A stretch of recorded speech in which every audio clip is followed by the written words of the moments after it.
What you're about to hear is a conversation that we had a few days ago with Dr. Hans Georg Moeller of the channel Carefree Wandering.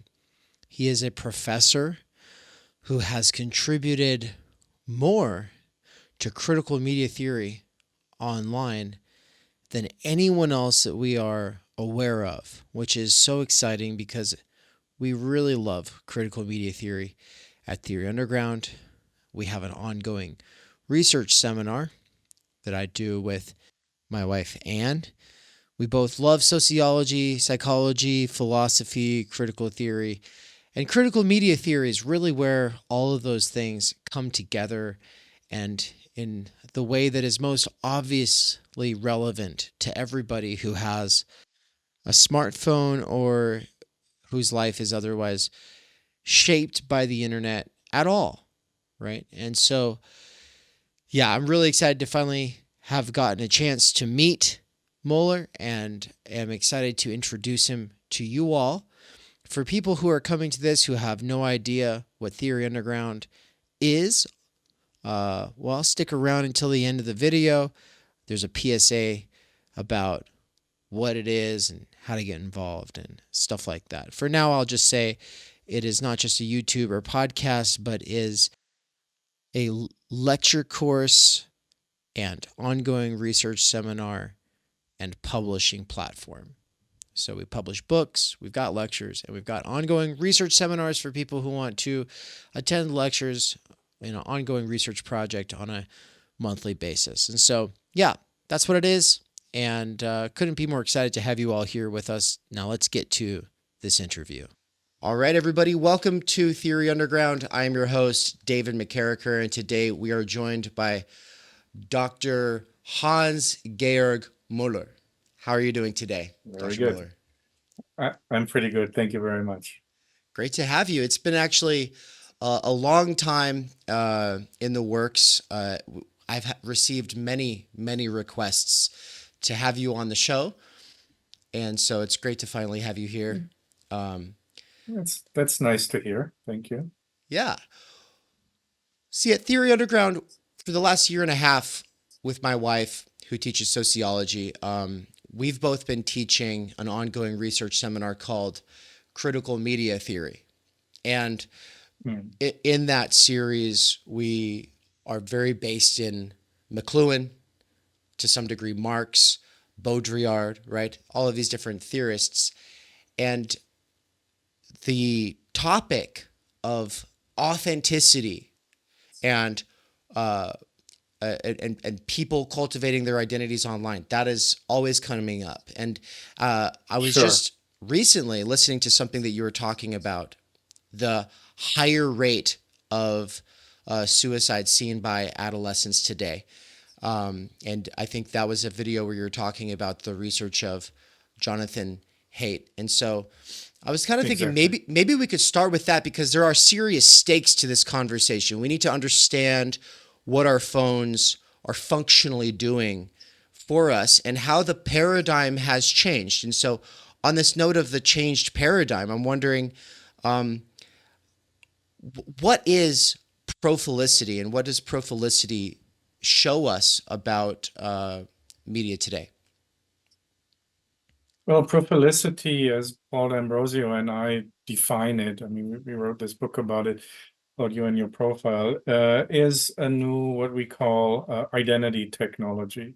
So it basically means a social and psychological way of shaping a sense of self, psychologically for oneself, but also socially, how one is perceived by others and how this kind of sense of self is shaped by society, right? The kind of social mold for, becoming yourself. And the idea is that we operate with these three concepts: sincerity, authenticity, and profilicity.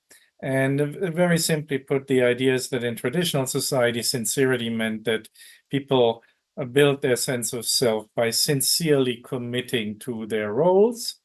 That could be gender roles, professional roles, religious roles, whatever. that people were born into. And then authenticity is the idea that you have to somehow, that you're expected and you expect of yourself that you become somehow unique, the pursuit of originality, that you have to be somehow special. And of course, that's very prevalent in Western modernity. And that's still like the vocabulary we have in the West is still very much based on authenticity vocabulary. So we describe and value this kind of authentic selfhood. But then in the book, we argue that actually in reality, this identity technology has been already largely replaced in practice by what we call profilicity, that is to build a sense of self by curating profiles, and then through social validation feedback loops that kind of confirm and modify these profiles. And of course, that's what's happening on social media, right? So our argument is basically that that social media did not create profilicity. Profilicity was already there, for instance, in the form of the brand, right? That the brand in commerce economy had already, invented this profile identity, but not of people, of goods, right? It's a capitalist invention, if you want. And that this was then applied, this kind of technology, also to people. And social media, like technologies, that's also a McLuhan thing, right? It's very actually central to McLuhan, because you were talking about McLuhan, right? McLuhan, like this kind of, one of the catchphrases is, we shape our tools and then our tools shape us, right? So we shape the tool of the new digital technologies, new media. But then we employ the media, we use the media for our self-shaping. They shape us. And so that is, I think, the core function of media. So it's not that digital technologies as such doesn't have, you can do anything with them, right? There's no need to use them for profile building, but they are mostly used for profile building. And I think that is the key to their, let's say, success, and to all these also, of course, all the problems that are related to their success. The problem that you mentioned, which has now been empirically observed, that apparently, as Haidt has shown in his research, which seems to be very solid, that social media use highly correlates with teenage depression, and unfortunately even teenage suicide, and particularly among girls. And yeah, so you can see, like, we shape our tools and our tools shape us. That's the McLuhan's point. But this shaping us can also, of course, be highly, let's say, precarious, or can be also like a challenge that can break people. And that's with all the case with all identity technologies, right? I mean, the traditional technology of sincerity that is still very strong here in China, where I live and work. Sincerity is still very strong here. And of course, that also creates a lot of pressures, and has created pressures for people in the West in the past, right? That this pressure to, conform to the roles that society expects you to internalize. This can all create all kinds of pressure. And I mean, one of the things we discussed in our book is the relation of these identity technologies to suicide. Right. It's like interesting if you look into the very, very culturally very, very different reasons why people commit suicide. And traditionally, suicides were typically, and there's lots of research on this in China, right? Suicide was typically like related to not being honored, or feeling some form of dishonor that then becomes unbearable for the individual. So, and this is of course based on sincerity, right? That you can't develop an identity because your role enactment is kind of how to say, is undermined. Society doesn't the things, it gives you the feeling you're not fulfilling your role, and that then becomes unbearable, and people feel that's dishonor. That's and yes, and then like this changes like with authenticity. People commit suicide, interestingly enough, for some reasons that they feel they fail in their quest for authenticity, and that becomes like a major suicide thing, right? Mm. That is already in the literature. Whatever, I can't marry the person I'm passionately in love. Society denies me my my quest for authenticity, and therefore then I have to kill myself. And apparently, since like a decade now, that's what Haidt shows in his research. Young girls commit suicide because they get on Instagram and they succumb to the profile pressure there somehow. I don't really know how that exactly works. But that seems to be there is very strong empirical evidence for precisely that. All right. This gives me a lot to work with in terms of questions for elaboration. There's a lot of directions I'd like to take it, but I kind of want to step back and ask a very simple question, and that is about optimism versus pessimism. I think that's kind of it's almost a thought terminating cliche. It's a place people often will go with a conversation about media. It becomes, are you generally for it or are you generally against it? The and then there will be arguments about whether we ought to be optimistic or pessimistic. And uh, I've generally heard of your work as being kind of post pessimistic and optimistic. That's not really the question. It's not about whether it's good or whether it's bad. But with that said, what you just laid out sounds pretty bad. I mean, just from a kind of a knee jerk No, response. no, you're right. I mean, my approach is rooted in Taoism, Chinese philosophy, and then Niklas Luhmann's systems theory, social systems theory, both very obscure theories, if you want. One was very successful in Germany, but not really beyond Germany, and the other one is, of course, this ancient Asian thing. And both are neither optimistic nor pessimistic. Both regard. Luhmann takes this motto from ancient Roman Stoicism: nec spe nec meto, neither hope nor fear. And that's a Stoic motto that you find then, and that's a very good motto, I think, and that very closely corresponds unintentionally also to Taoism, which then, by the way, had a strong influence on Buddhism.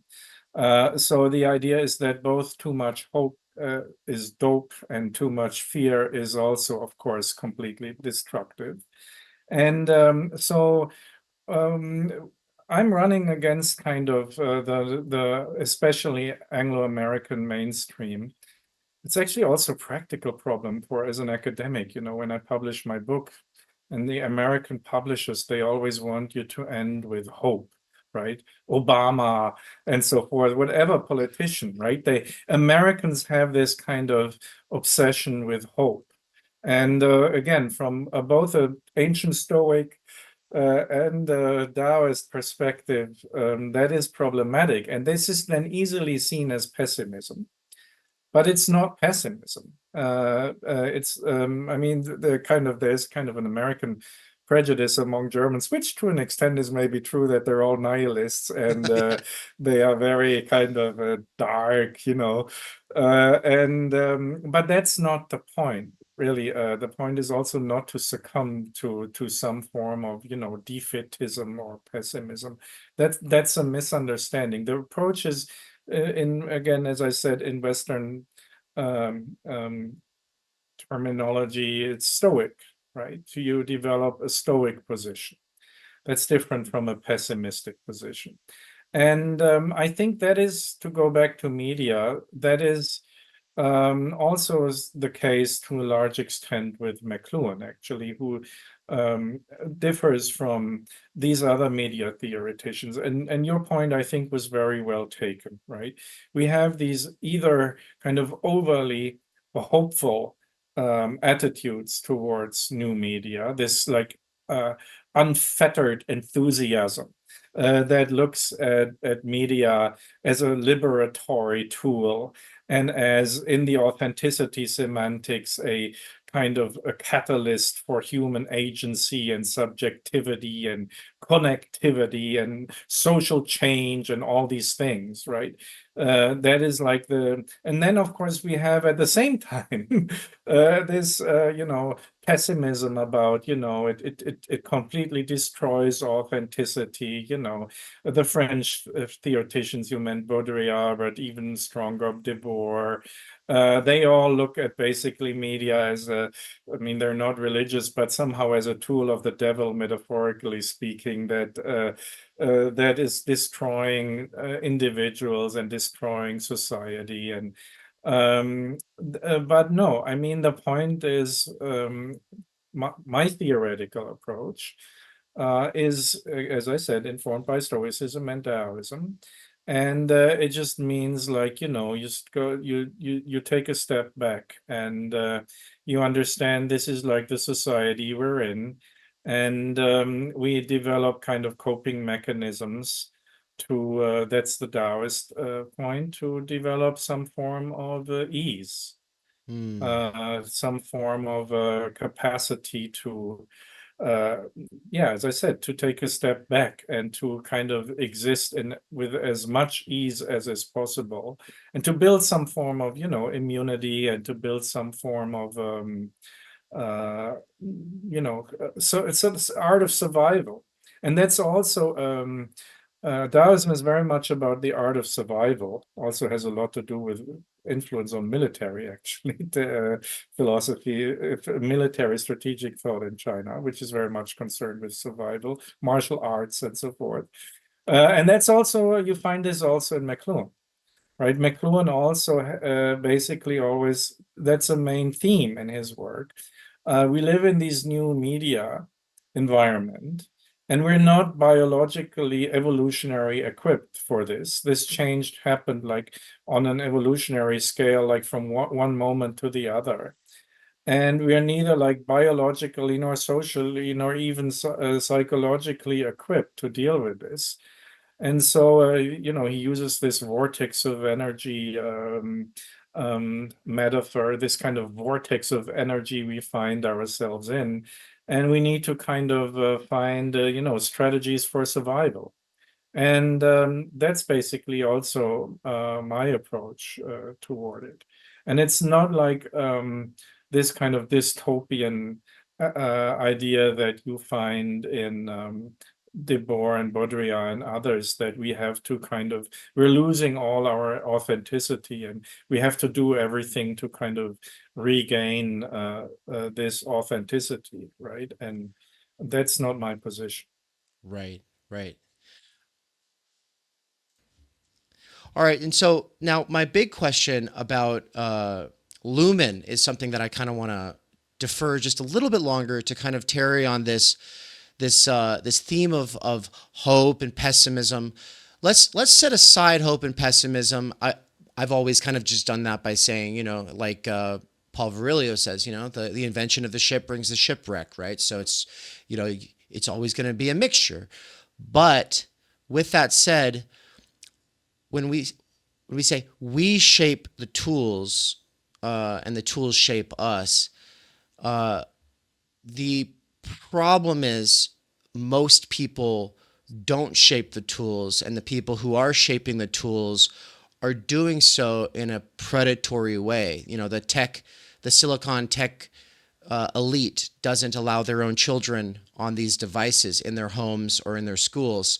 Yet, working class kids in the United States and everywhere else are being given iPhones and iPads before they reach puberty. And this is having, in a lot of cases, as we touched on, negative results. And so Yes. my question for Stoics as well as Taoists is kind of, well, I mean, if the idea is kind of reconciling oneself to the current situation, and therefore finding some kind of a sense of ease by coming to terms with it. Are we not setting ourselves up for being preyed upon by these corporations and basically being guinea pigs for Absolutely. these tech bro elites? Yeah. Absolutely. I mean, that's what I hinted at earlier. Of course, we have to see not just the context of profilicity, which I think is very much responsible or shapes the usage, right, of these new technologies. The other thing I mentioned was capitalism, hyper-capitalism, and consumerism. So, of course, these things are marketed in a very kind of, as you said, predatory way, very simply put, and that's very obvious, explicit for making people addicted, right? Every platform is constructed to keep people there as long as possible, to spend their time there as much as spend as much time there as possible.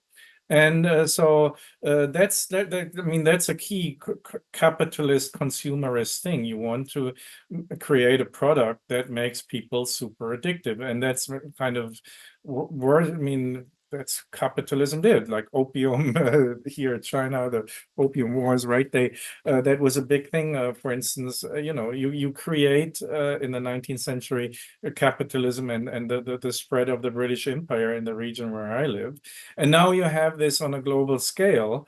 That and the same thing. I mean, that's just thinking of the opium example just comes to mind.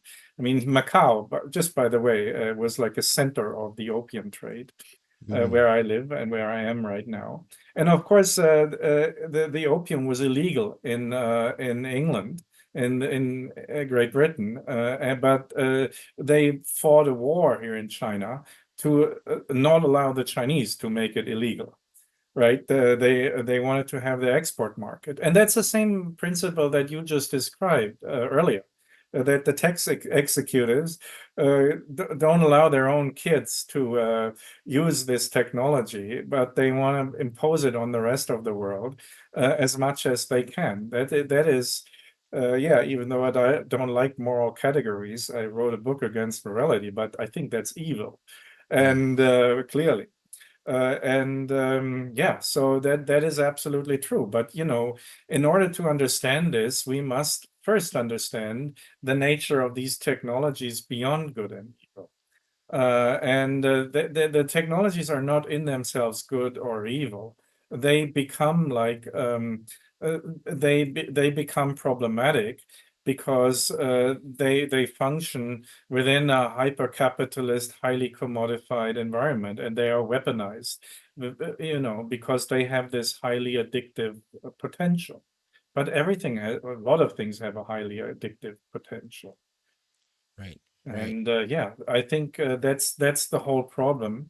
That I mean, uh, we have imposed whatever legal restrictions on a lot of things that are addictive, but we also have not imposed probably or more, whatever. Like lots of things are addictive, whatever. Uh, and not just substances, also whatever, sexuality, pornography, stuff like this is also addictive. And now what has become addictive is just the use of the cell phone that you can't. Even like when you go and sleep, you want to have the cell phone next to you, maybe closer than your partner, right? So that has reached like an absurd level of addiction. So Right. yeah, I think that's a clear problem. And actually, going back to Taoism, I mean, I think one of the, I mean, it's my research field. I mean, one of the main themes, I guess, for Taoism is how to cope with addiction. So that was already like it's an old philosophy. So that fits into this kind of strategy, because going back to what I said earlier, addiction is a form of being is unease, right? Addictive is an existential state of unease. And the Taoists have already noticed that a long time ago, right? That Addiction means that you're not at ease. The addict is never at ease. That's the whole problem. Yo, what's up, listener or viewer? Yo, yo, yo. How you doing? So I noticed you sitting there watching this video. Yep. we see And you. yeah, you're listening, you're paying attention. You're definitely not hearing everything we're saying though. Yep. Nope, definitely not. You're not taking notes. Yeah, take notes, dude. What are you doing? Hey, you know what? If you want to if you want to be passive and just enjoy this content while multitasking, that's what we do as well. Everyone does that most of the time. We very rarely switch into this more active mode, and that's fine. That's fine because you're kind of absorbing this content as you go through your life, and that's great. But if you're gonna do that, then we just have a little request of you. What's our little request, Nance? We want you to do the algorithm things. We want you to hit the button, the thumbs up, or the thumbs down. Hit the subscribe button. You could even hit the bell so you get notified when there's an epic marathon stream. Yep. Or one of the dope ass interviews. We just finished a dope ass interview. Absolutely. But do the things to help train your algorithm to actually give you content that you prefer. And at least here we are aware of the problem. We are aware that we're all infected with the algorithm, and we're trying to do something about it. So while you can like maintain a cynical distance of like not being an enthusiastic vocal supporter, Right. doing those actions actually, first of all, it helps the channel. It helps Theory Underground. But it helps your algorithm too. You will get less kind of shitty clickbait React content if you train your algorithm to give you what you prefer. I mean, you're already here. You're already watching this. Yeah. So enthusiastic, unironic, genuine support might be a little too much for some of you who are way too cool for that kind of thing. But you can at least hit the little like button, and then we'll say we're even, okay? There we go. You owe us nothing now. Yeah, let's get back to it. So, on this note of coming to terms with the negative impacts, as well as obviously, as you're pointing out, addiction, there are various responses. Do you believe that an understanding of Profilicity helps us respond to this new media environment in a more measured, mature, or I don't know, like a way that somehow helps? I mean, my position is even stronger by now. I think it's actually necessary. If we still conceive of the new media in terms of the return to authenticity framework, which is impossible, we cannot really understand how this addiction process and so forth works. So I think it's not just can help. I think it's actually crucial, because I think that we still don't understand that this return to authenticity is impossible. And we still don't understand, which seems like clearly obvious to me, that this notion that media can be a tool of enhancing authenticity is really it's the core of the problem. So for a person who is resistant towards the medium, yet unable to break free of it, and I'm speaking on behalf of a lot of people I know. I've kind of just I'm all in at this point. Obviously, I use it. I try to set the phone aside and leave it at the house sometimes, but outside of that, I'm pretty much always on. And but we're trying to be conscious of how we go about it, and we end up through the critical media theory research coming into contact with a lot of people who they want to leave it altogether, so they try to get a flip phone, and then they burn out on that. It doesn't really work out. And what they end up doing is kind of going back to this kind of passive scroll. It gets called doom scrolling state. But they don't create. What is that? Can you explain that? Sorry for interrupting you, but sure. I'm interested. I'm not familiar with this term. Doom scrolling. Doom scrolling is when you're usually procrastinating from doing other things, and you end up sitting on the couch scrolling on TikTok or Instagram Reels, or it's usually Reels. It's usually this very short, very sensationalized, flashy kind of content, and you end up scrolling anywhere from 45 minutes to 3 hours beyond what's anything you would ever want to do or give yourself permission to do, and then I understand. you feel guilty for a while, and so at the end of it all, Yes. you feel gross. And Yes. one of my basic assumptions has been, well, that's because you should be creating, right? If you would find a way to create, then you'd have a way of engaging with this medium that isn't pure passive scrolling. But I don't know. There's probably plenty of ways of responding to it. And before we turn to Luhmann, I guess I just wanted to ask, in terms of practical guidance, what do you tell people who feel stuck in this sort of passive doom scrolling loop?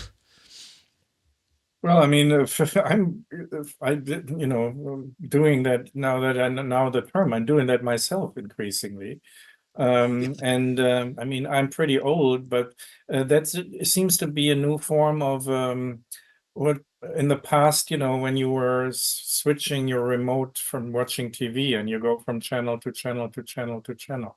And that's a kind of a new, more intense, more direct form of that. And you're right. I mean, just like with every addiction, it leads to this feeling of emptiness, and you feel rotten, and you feel you dirty, and that's interesting. Yeah. And but yeah, I mean, I don't really have like unfortunately, I don't really have like I cannot give, the recipe of how to overcome this, Okay. because like with every addiction, it's very powerful. And I don't have the solution to that. But again, I think the first step is really to understand like what's going on, and that this is not just like a kind of this is kind of a leisure thing that you describe, this doom. I have nothing to do, and instead of doing something productive, I do this kind of stupid activity, and then I'm feeling bad. But would it be so much better if whatever, I have to work in a factory and I can't do it, and then would that be so much better? Would that be time well spent? That I'm not so sure, right? But of course, it's not time well spent. Yes, and it's also not time spent in a way that gives you a feeling of some form of happiness or ease. So, yeah, it's not a good thing. But again, why do we do this? Or why are we in this? I think that social media in particular, why we are on the machine, is at least in part because it is tied into it's where we build our identity. Not when we're doom scrolling, but that why we are constantly kind of using the machine, because that is how we are. And like you and I right now, right? We are in a social validation feedback loop. We're working on our identity, which in itself is not a bad thing. We need to, shape an identity. And so I'm not arguing for abstinence. It would be completely impossible. But of course, yeah, I mean, we have to shape our awareness about these, particularly about the addictive and not productive ways of using it, that then open up all the time.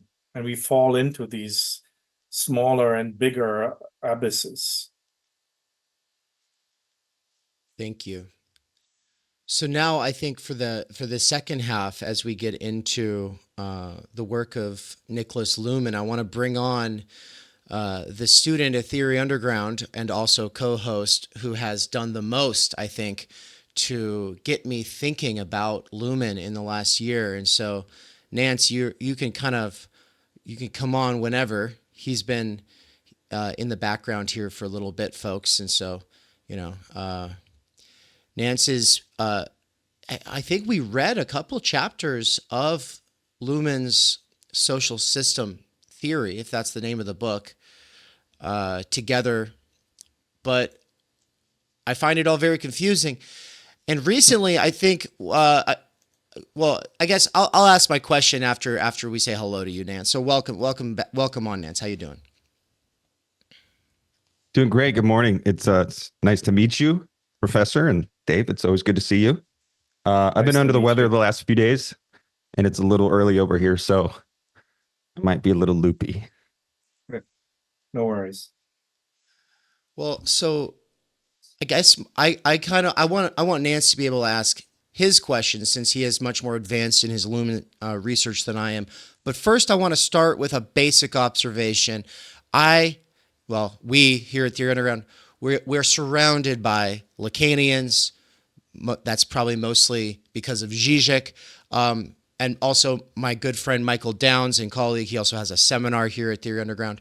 And he's a Lacanian, sort of Žižekian guy. And so my observation is that there seems to be some coherence or overlap between the work of Nicholas Luhmann and Lacan, insofar as Luhmann has this idea of the general peer or the generic peer. And that sounds a lot like the big other. And That's actually not Luhmann's term. That's my term. That's your term. Paul and I invented this term, the general peer. Yes. Oh, for real? So that's not something that Luhmann is using. Okay. Good to know. So in and that case, sounds a lot like the big other. Yes, that is true.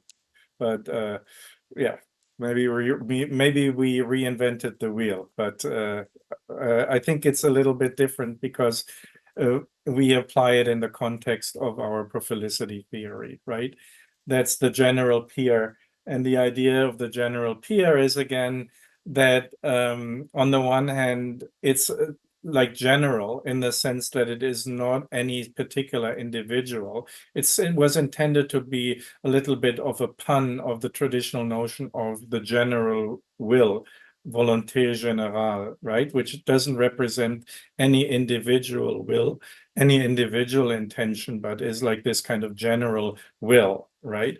And the notion of peer, of course, then comes from like peer groups today. Like we were, for instance, we are Paul and I, when I say we, Paul and I, who wrote that book together on Profilicity, we were thinking specifically because we're both professional academics, where we have this very important concept of peer review. Now, right, when you want to publish a paper or a book, and there's strong publication pressure on us, so that's that we are in this academic industry where we are exploited and have to produce that. But who do we write for? We write for the so-called academic peer, the peer review. But then in academia, the peer review the academic industry prouds itself of this double-blind peer review. So it's this kind of absurd notion that you write for a peer, for your peers, but you're not supposed to know who your peers are, right? There's kind of this, that's the general peer.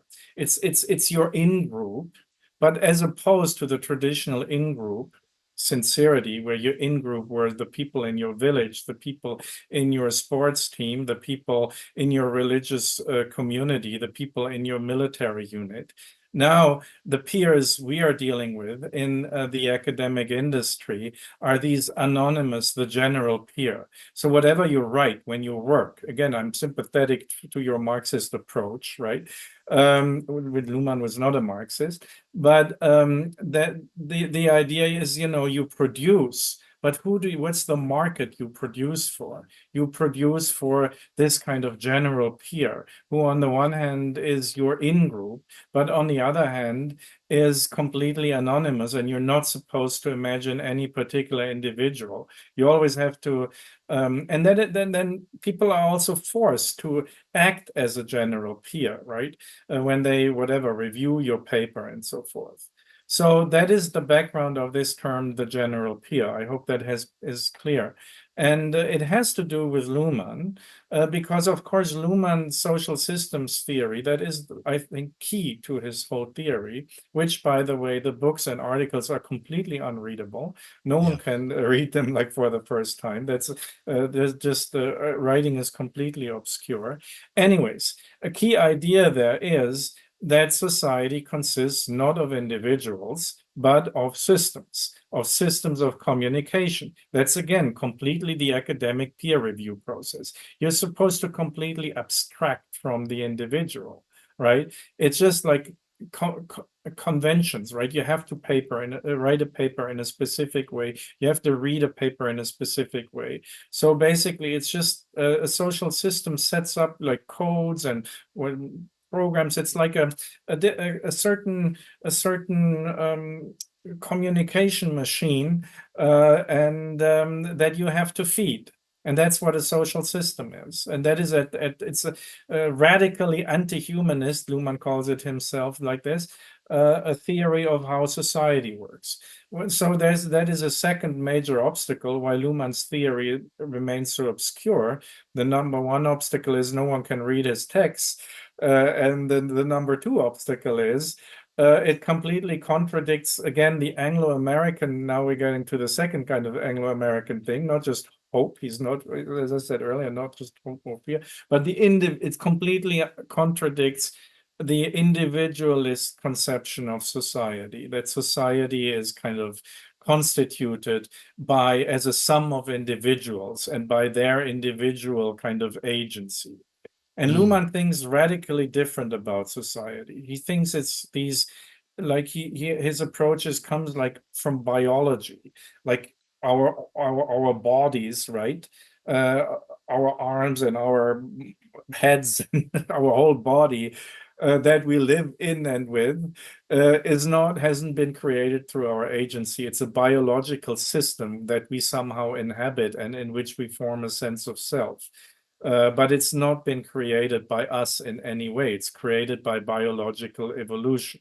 And Luhmann has a very, very similar understanding of society, that just as our bodies are a process of biological evolution in which we had zero agency, likewise, society is the result, and the society that we inhabit is the result of social evolution in which we had also zero agency.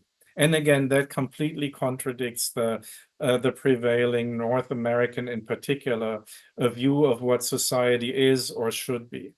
And these are the two reasons why Luhmann is not a mainstream theoretician at all, in my view.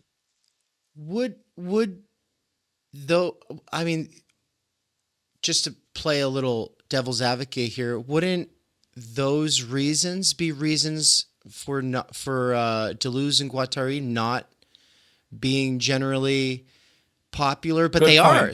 Actually, Somehow. yes, that is, yeah. But then he wasn't sexy, right? He wasn't French. Okay. But he actually quotes Deleuze a lot, and especially in his later works. And so I do think he fits in very well with Deleuze, who I know, unfortunately, not that much. But they are Okay. equally obscure, and they equally, if you want, anti-humanist. That is, you're spot on there. Okay. But on that note, then, I understand Luhmann was a student and almost expansion pack or elaboration on the work of Parsons. Is that Right. is that right? And then Parsons is sort of like a 20th century update on, or a later 20th century update on Durkheim. Would you agree with Yes, that? and I mean, he studied with Parsons when he was still young in the late 50s, early 60s for 2 years, and that's where he took the notion of social systems from. But then he really did something very different. So, I mean, again, I'm not very familiar with Talcott Parsons, but that was a crucial influence for him. But and that is also this kind of systemic, non-humanistic thinking. But he kind of took it in a completely different direction, namely towards this postmodernist Deleuzian direction. Okay. And he also had a basis in Husserl, which is important for people Yes, into he has phenomenology. lots of bases, and he has lots of bases, lots of input, and Husserl is also very important. For the Husserl is important for his notions of meaning and sense and horizon. So that is also an additional important source. Yes. Yeah, it's just interesting to think about him taking so much inspiration from Husserl when Husserl was, I mean, very humanist, very individual standpoint. Yes, but no, He's no, Luhmann is not. okay. Okay. So Luhmann did not take those parts. Basically, the thing he takes from Husserl, he always takes these bits and pieces from lots of different areas. And the piece he takes from Husserl is this notion of that of sense as a horizon of meaning, basically, Sinnhorizont, right? A social system, let's say the academic system, since I was talking about, he's a radical constructivist. So the idea of meaning or sense, again, is not that there is some essential meaning to anything, but meaning is constructed within systems. So also that is the idea that meaning is whatever in the academic system is that it spans up a horizon within which things become meaningful. And outside of that horizon, they don't really make much sense. This is to say, whatever, if you read an academic paper and you're not within the horizon of contemporary academia, you can't understand it. That's very simply put what the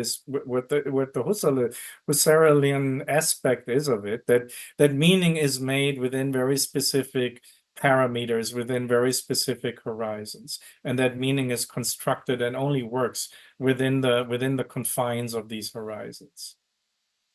And in that sense, we could also say like within a system, right? Exactly. That's the Okay. point. That's Okay. exactly the point. Okay. And then I don't know if I should do it now or later, but I'll also have a question about second order observation and the general pure. But Nance, I want to give you the floor here. I think it's good that you want to go to second order observation. I think that's kind of I think that's where the magic happens. And I think like so for the piece that I'm working on about Benjamin, I go to Luhmann to talk about like second order observation when it comes to the media environment and the way it kind of takes us out of producing. And because I start with Benjamin, I talk about originality in this sense that could be conflated with authenticity. Like it's not like, oh, you're so cool and original, but like the origin of this. And we're not concerned with originality anymore because we're all just kind of actors on a stage. Like we have kind of given up our subjectivity. And I think it is through that second order observation, or maybe even that second order observation itself has become magnified or a 2.5 order observation or something via the media environment. Yes, exactly. Yes. I mean, second order observation is actually a term coined by Luhmann. That is a key concept that he's working with, unlike the general peer. And Paul and I, took this concept from Luhmann, and it is very important. And it's exactly in the way that Nance just described it. And like this concept, Luhmann's writings are always very abstract and so forth. But I think it's like with McLuhan, who we talked about earlier, that some of his concept, and especially the second order observation, has now become actually something very, very commonplace. And it was very abstract, and he was kind of no one could really understand, but now it's everyone basically should understand this immediately, because we're constantly doing it. We're observing observers, right? And I mean, it's like social media, whatever, when you watch a YouTube video, you always look at the comments. Most people look at the comments, and that's second order observation. You always observe something by observing how it is being observed by others. And that has now become our common form of observation. That is one of the key points that Luhmann makes, that modern society, that's a key question for all his work. What's the difference between modern society and pre-modern society? And one of his many definitions of what distinguishes modern from pre-modern society is that second order observation always existed, but it has become systemic. It has become whatever institutionalized. It has, and other examples that I always give, and that for Luhmann also gives this example, is of course, again, going back to capitalism, the markets, the financial markets. That is the big thing. Economic value is now financial value. It is generated on the market. That is the core example, right? Stocks and bonds and all these financial products which fuck up the whole world, they are all products. The whole financial market is like the number one second order observation machine that we are living in, and that structures modern society and our life, right? The markets have switched from first order observation. You go to the actual literal market, right? And you buy shoe via first order observation by looking at the shoe.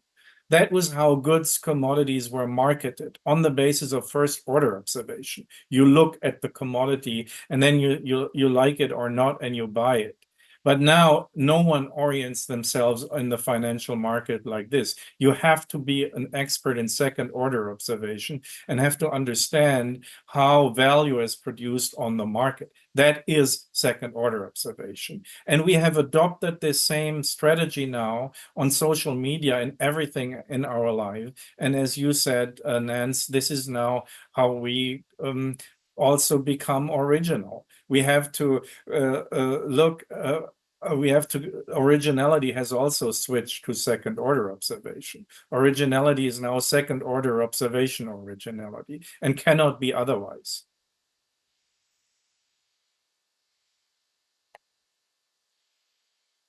Yeah, so that's the Luhmannian concept of second order observation, which is, as I said, central to his theory. And it seems like that would be essential for thinking. Obviously, the connection with the general peer is kind of obvious, in that, in the development of my identity, I do not just think about what do I like and who am I. I'm also thinking exactly so I'll just get meta for a second. The fact is, as I keep looking over here, and then I keep looking over here, and I'm also wearing fake glasses. Okay. But they're not fake. I mean, they cut out the blue light. And so I thought maybe I'll try them out. But then I'm like aware that I don't normally wear glasses. And so there's this weird thing about how, well, it's not normal for me to appear wearing glasses. And then this looking over here, it makes sense on the recording side, but from the Zoom side, it's really weird that I'm looking over here. But I've got basically two places that I can see you. And I'm aware that can send a weird signal to the viewer, because it's like, for me, it's just like, yeah, I look at you here, I look at you there, but then I'm like, is that sending weird signals to the other? And so there's this whole second order operation coming in. And I wanted to tie this back, the concept of second order observation and the big other, back to what you were just saying. Even if you're not, on Wall Street, even if you're just a regular consumer, you still look at the ratings and rankings, right? Like I on Amazon all the time.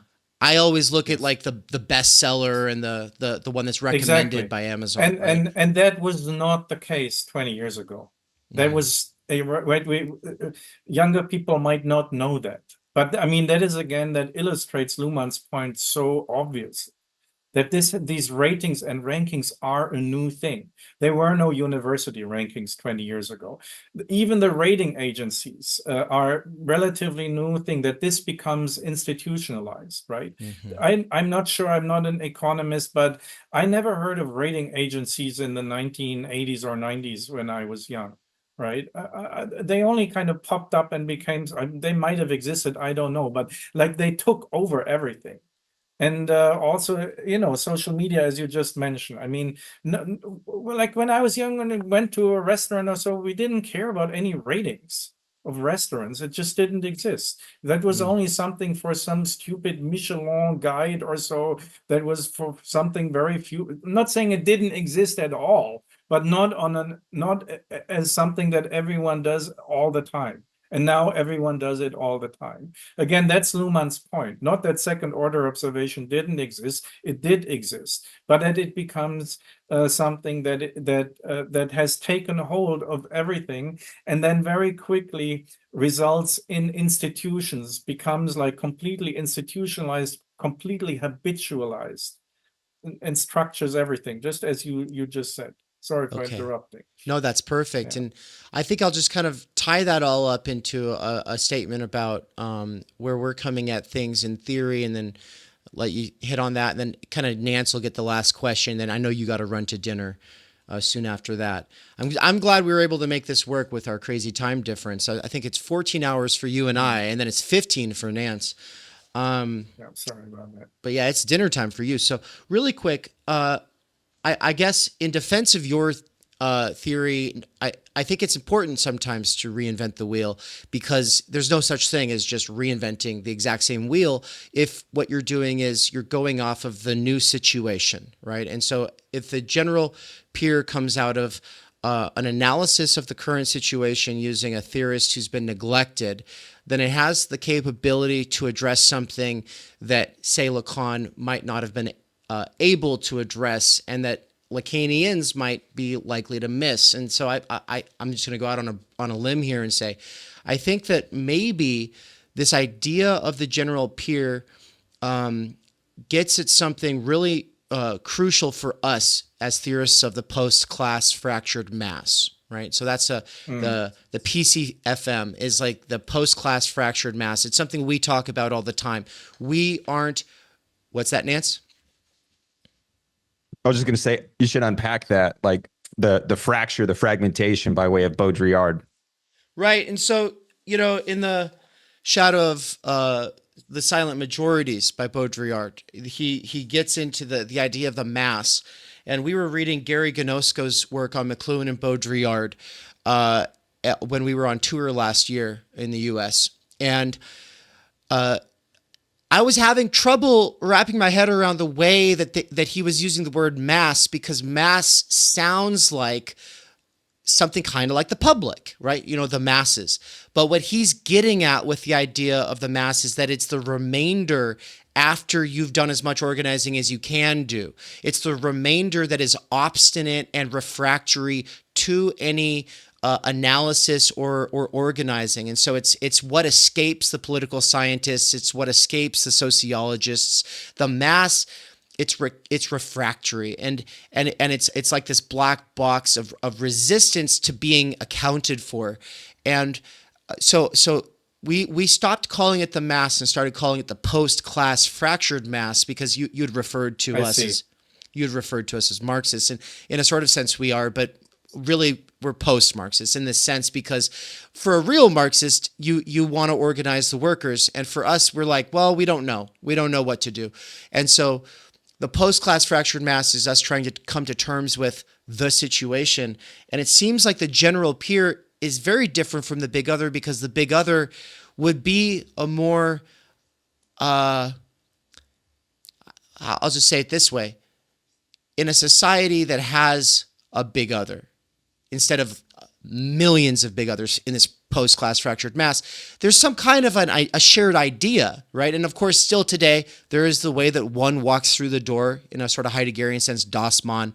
We could talk about it that way. But it seems like you're getting at, you open the door here for really getting at the ambiguity and anonymity and sort of confusion that can come from a sense of what a peer is. And a peer is not just like everyone has like this big other, like a big daddy. It's like, no, like people don't respond to like a big other. That would be more intergenerational. Exactly. That would be intergenerational. Exactly. We're doing like this generational thing that's almost a product of the schooling system itself. Okay. Absolutely. And that's the whole point. That's again like the peer. And that's how it is directly derived from Luhmann. The system, right? Whatever, like you're on an internet, in an internet bubble, you don't know most of the other people. They are your general peer. They are your peers. So the peer, the general peer is always kind of this anonymous in-group, which is kind of weird, right? Because in-groups are normally not anonymous. And that's again, that like, it's like, as I said, sorry for repeating it, like with the academic peer that, you have this kind of weird thing in your head when you're writing an academic article to submit it to a journal of this general peer. And that's just an example of how we're operating now in society all the time, particularly on social media, right? That you always have this kind of general peer in mind who you do not know and who you cannot know. But there are like every single group, every single system you're interacting with, you're not interacting with individuals, again, it's not intersubjective. It's interaction in most social spheres has lost all intersubjectivity and is actually an interaction with a general peer, and the general peer is system specific, peer group specific. That's why it is a peer. The general peer is an effect of the specific system, of the specific peer group, of the specific bubble you're in. That's really, really good. And that's very helpful. Okay, Nance, final thought, observation, question? I have so many questions, but I think they'll have to wait until next time. I think maybe the last thing I will say is I read the Radical Luhmann on my channel, and I hope that's not a problem, because I read it and I made comments on it, and I hope you don't sue me for copyright infringement because I just read your book. No, not at all. Cool, okay. Very good. I'm glad to hear that.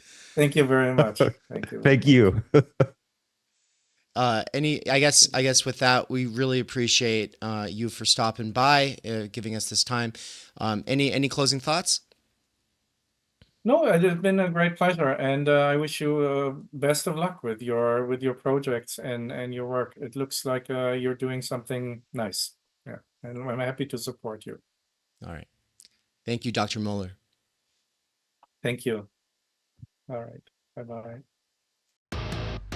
We cannot do direct revolution, but the only way to lay the foundation for it is to do what you are doing to move the underground. It's a theoretically correct title. Welcome to Theory Underground, a place for workers with earbuds who are tired of letting others read and think on their behalf, slipstreaming our way into an understanding of the situation that short-circuits the deadlocks of our moment. Research at Theory Underground focuses on what is most important for understanding our current situation.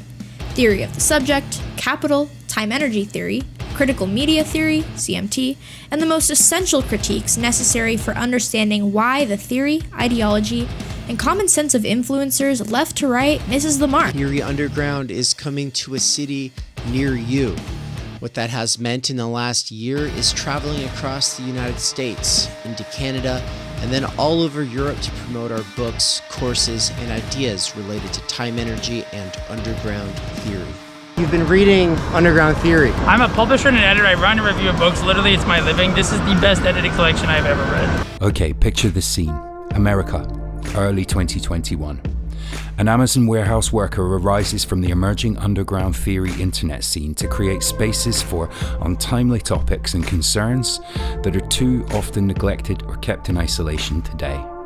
Joined by a revolving cast of underground theorists, academics, and critics, he establishes what will become Theory Underground, a teaching, research, and publishing platform by and for working-class intellectuals, autodidacts, and academics who want to do more than they're able to do within the confines of academia. That warehouse worker's name is David McKerracher, and his book Time Energy is his first major contribution to the world of theory. It was recently reprinted with a foreword by none other than Slavoj Žižek, who also contributed to Theory Underground's latest book. My Bible, it's an excellent book. A collection of essays called Underground Theory. What you just heard is an excerpt from the Strange Exiles podcast, episode 23, where Bram from Strange Exiles interviewed me and Mikey. For those who don't know, Mikey is the author of the Dangerous Maybe blog. We are publishing one of his books here shortly at Theory Underground. He's also a lecturer at Theory Underground, and he's someone I've been friends and a collaborator with for over 10 years. But most importantly for you all, he's a fantastic lecturer, and it's a crime that he has to do wage labor right now. One of the long-term goals of Theory Underground has been now for a couple of years to hashtag free Mikey. That is something that I've been really pushing, but first I had to get freed from wage labor, which was achieved this year. That's right. Thanks to my monthly seminar subscribers, I was able to quit Amazon and do Theory Underground full time. Now I'm announcing the next big phase of the plan, which is the Mikey Down seminar. What monthly subscribers to the Mikey seminar are paying for is a survey of philosophy, including deep dives into Žižek, Land, Lacan, Baudrillard, Bataille, Lyotard, and ultimately the whole history of philosophy. We're trying to build like this ongoing seminar, right? And that's what I really like about this thing, where, you know, if I'm teaching a main text, that's something I got to focus on. I got to really, but the seminar thing, we can do this stuff all the time where we dive deeper into concepts, we dive deeper into certain, you know, sections of books or whatever, and we can really do this nuanced stuff. I think that there's probably no better way for us to accelerate our learning in these areas than by slipstreaming Mikey. And that has been my belief for years and years and years now. It's official. You're able to help out. You're able to get involved. You're able to benefit directly from liberating him from wage labor. Get on it right now. Do it. Just go. Stop what you're doing. Go click the button, subscribe. This is what you do. Subscribe to him. If you're already signed up for the ongoing Theory Underground seminars, then that's the ones that I do with my wife, Anne. Though that's getting an upgrade, which means that I will be doing one session per month that is just me, and then I will also be doing the ones with Anne, which are a crash course in sociology, anthropology, the social sciences, and ultimately Marx, Heidegger, Levinas, Bourdieu, imminently critiquing pop psychology, sociology, self-help, and ultimately the doxa of our time. But if you would like to be a subscriber to both Mikey's seminar and the seminar that the Snellgrove McKerrachers are doing, then the best way is to become a Tier 4 subscriber, or you can be a Tier 2 subscriber to each of us. The reason this matters is because Tier 2 is like pretty much the best bang for your buck. It gives you huge discounts on all of the courses that we do. But if you can't afford it, Tier 4 is amazing because it gives you Tier 3 access at both Mikey's seminar and ours. And finally, not everybody has time to be part of these ongoing research seminars, and they just want to fund the paid content for the YouTube and podcast. And so thank you so much to our patrons over at Patreon. They're the ones funding all the free stuff. So big thank you to Bert, Marilyn, Carl, Sahil, Zozandra, Nikolai, Darian, Tyler, and Mandeep, and all the other wonderful patron people, Patreon people. And thank you to all the other wonderful Patreon people. Thank you so much to all of you patrons, and also to the special subscribers and the paying subscribers. Oh my god, it's just so awkward. Thank you, Patreon. Patrons, thank you. Oh, okay. And to all the other wonderful patrons, thank you so much, all you patrons. And also a special thanks to the subscribers on the YouTube side, as well as the paying subscribers over at Substack. Why can't we do this? God, you guys, just thank you. Thank you, everyone, for making this bullshit possible. Thank you to the subscribers. You do it. You did so good. Thanks, guys.